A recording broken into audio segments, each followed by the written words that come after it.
chest. I was just Hey guys, wanted to share a story with you. Maybe even just get something off my chest because my friends won't keep going to finish them out. But it's like, have you ever dealt with a crazy person? You know, like seriously crazy. And the funny part about it, the person I'm going to introduce you guys to, through story, I was told was schizophrenic and crazy when I was a kid, and she was always my favorite. And she was so ladylike, and she was so whatever. And it wasn't until I became an adult that she started showing me her crazy side. You know, she'd always changing her name because she thinks somebody is after her. Never mind the fact that she uses her mother's address, who's been living in the same place for I don't know how many years with the same number. But okay, just give you guys a little background. I graduated high school when I was 17. I moved downhill in their area. I was staying with her sister, which is my aunt. Got my first little summer job, and I moved out there to go to Cal State.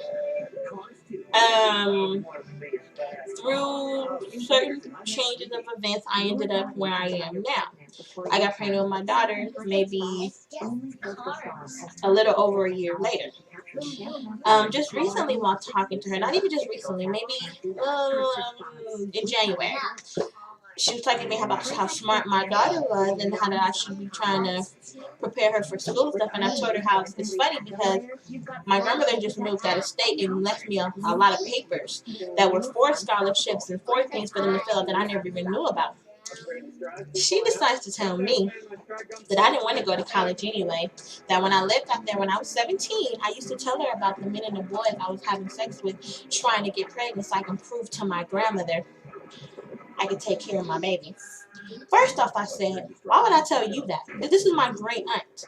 Second of all, what kind of aunt would you have been to condone that, encourage that, and all of that? And like I said, I was out there.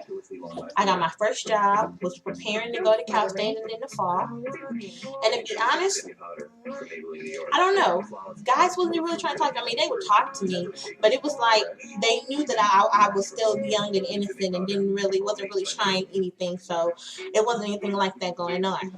But when I defended myself and telling her that, she got upset and started cussing and all that. I'm like, you know what? I'm not even about to go through this. I hung up. She calls me back, tells me I'm a bitch and I'm a child and I'm nothing. I'm like, well, if I'm nothing, why do you keep calling me? That was pretty much the end of that.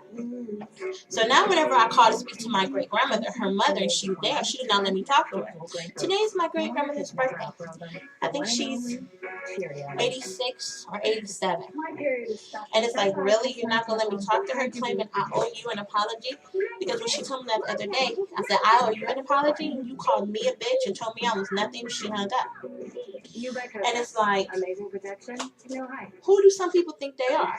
You know, some people, okay, I already mentioned she's schizophrenic and all of this other stuff, but then it's like half of the world must be schizophrenic because people think it's okay for them to say and do whatever they want to you.